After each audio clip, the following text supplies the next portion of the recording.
First, I've spoken many times about the very public and obvious cognitive decline of the US president. Like many others, I've lamented the precarious state of the leader of the free world. And let's be honest, the man we rely on here in Australia to keep us safe, because God knows we can't do that ourselves. I've laughed when he's gaffed, and I've scoffed when he's humiliated himself on the global stage. But this week, ladies and gentlemen, we've entered a new era. And there is not one thing funny about it. Not a single tiny little thing. For the first time, I didn't watch a man slur his words a little bit or forget his surroundings momentarily. I watched a man completely void of all awareness. A man not present at all in mind. A man who desperately needs help and care. Instead of trying to stop our ban on ghost gun kits that contain these that can commit crimes, they're working like hell to stop it.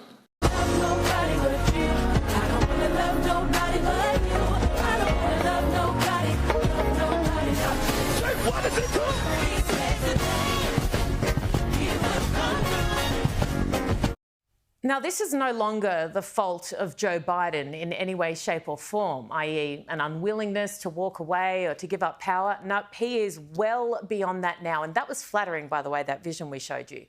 The blame for this tragedy lies squarely on the people around him, the people who are meant to love him, meant to love their country. What they are allowing, enabling and encouraging is a disgrace, and one from which he and his political reputation, legacy, whatever you may think of it, will never recover. He should have been helped to walk away months, if not years ago. There is no shame in being unwell. Zero. It's not that he's old. I know people far older who are sharp as tacks. It's not his age. He is unwell. He can't control it. It's sad. Many of us have seen our own loved ones go through similar things. It is just cruel to continue propping him up and putting him in places he does not belong. Jill, Dr. Jill Biden, where are you? How could you? You are meant to love him. He is not a man in control. He needs people who love him to step in now. Abuse might feel like too strong a word, but it's the first that comes to mind now whenever I see the president in public. And we all lose in this situation. All of us, the president included. This is not good for him. I'll leave you with this.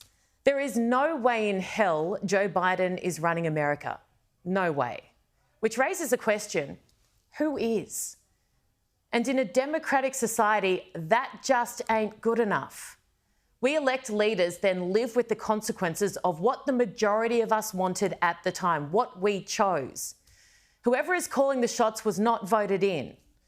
Now, in 5 months, it's looking more and more likely to be, well, a very different story.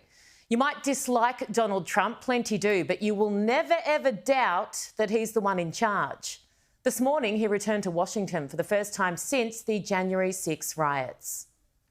We have to take this beautiful place and we have to make it really something very special again. Right now, it's not special.